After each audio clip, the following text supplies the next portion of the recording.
Melayu Islam perlu bangkit secara mulia. Tarikh Isra' Mi'raj dalam Islam diingati pada hari ke-27 bulan ke-7 iaitu bulan Rajab dalam kalender Islam. Pada tahun ini, tarikh Isra' Mi'raj Malaysia adalah pada hari Sabtu 18 Februari 2023 bersamaan 27 Rejab 1444 Hijrah. Hari Isra' Mi'raj antara tarikh peristiwa penting bagi umat Islam. Pada hari itu, baginda Rasulullah SAW dibawa dari Masjidil Haram ke Masjid Al-Aqsa oleh malaikat Jibril, kemudian diangkat ke langit dalam hanya satu malam. Demikian agungnya kuasa Allah SWT, pencipta alam. Sempena mengingati hari tersebut, Perdana Menteri Datuk Seri Anwar Ibrahim menyeru rakyat Malaysia untuk memperbaharui tekad serta menginsafi ibrah daripada pengalaman junjungan baginda Nabi Muhammad SAW untuk bangkit lebih bertenaga, memulihkan maruah serta meningkatkan martabat dan harakat rakyat. Maka bermulalah kewajipan solat 5 waktu selaku tonggak perhubungan abadi antara hamba dengan penciptanya. Akidah dan akhlak harus diperteguh sebelum umat tampil memikul kewajipan yang lebih rumit melibatkan kebajikan rakyat dan negara. Justru di samping mengenang peristiwa agung ini, sama-sama kita memperbaharui tekad serta menginsafi ibrah daripada pengalaman junjungan tercinta baginda Nabi SAW untuk bangkit dengan lebih bertenaga. Semoga negara kita akan terus beroleh keredaan Allah SWT, tegasnya menerusi laman sosial rasminya pada Sabtu. Demikian ucapan pengerusi Pakatan Harapan yang menyeru rakyat Malaysia untuk bangkit dengan tenaga baharu bersama keinsafan, keimanan dan akhlak yang mencontohi Rasulullah SAW.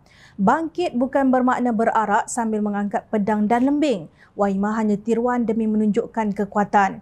Ini kerana perbuatan tersebut iaitu perarakan bersenjata walaupun bukan senjata benar boleh menimbulkan salah faham atau ketidakharmonian antara kaum.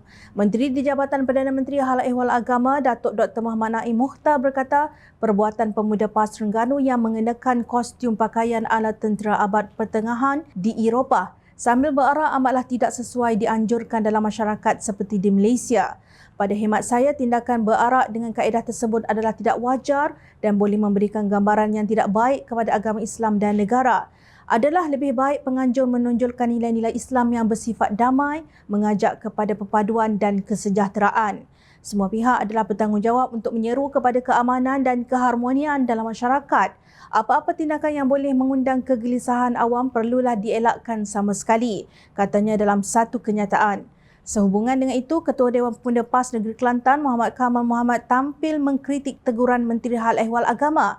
Hanya kerana wujudnya unsur keagamaan Islam lalu mahu dikaitkan dengan keganasan, sedangkan perarakan kostum atas Nijigen Expo 2023 pada tarikh sama yang berkesinambungan daripada Komik Festa 2022 menggunakan metod kostum anime bersenjata diadakan di ibu kota Kuala Lumpur tidak pula digegerkan. Katanya dalam satu kenyataan yang juga diterbitkan di Harakah Daily.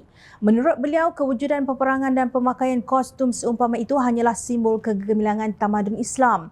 Jika orang Melayu berbangga dengan keris dan lembing, sejarah Islam tidak boleh memadamkan peperangan melalui pedang, panah dan kuda, ujarnya.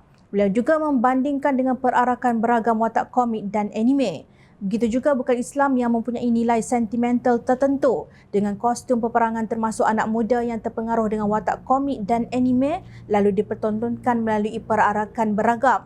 Jika ini dibolehkan dan tiada laporan polis dibuat oleh parti yang menyokong kerajaan, apa salahnya dengan perarakan kostum pemuda PAS? Malangnya apa sahaja berkait agama Islam akan dimomokkan dengan keganasan. Inilah bayangan Islamofobia era kerajaan hari ini, bidasnya. Maaf saudara, adakah pemuda PAS satu kumpulan wayang Cina, watak komik dan anime? Sudah tentu bukan. Berbeza dengan perarakan yang berasal daripada watak dalam komik yang tidak bersifat politik dan tiada unsur ingin memerintah negara. Selain bergembira, perbuatan pemuda PAS membawa senjata tiruan menghantar mesej yang salah kepada orang awam, seolah-olah mengajak untuk berperang. Amat malang bagi PAS sebagai sebuah parti politik yang kononnya membawa dasar Islam memimpin, tetapi taraf pemikiran sayap pemudanya sekadar sama dengan watak-watak kartun khayalan. Tindakan menganjurkan perarakan sedemikian semakin tidak masuk akal untuk dipertahankan. Kumpulan pemuda PAS inilah yang menyebabkan penyakit Islamofobia semakin hari semakin sukar dirawat. Lagipun, itu bukan cara untuk mengingati Isra' Mi'raj.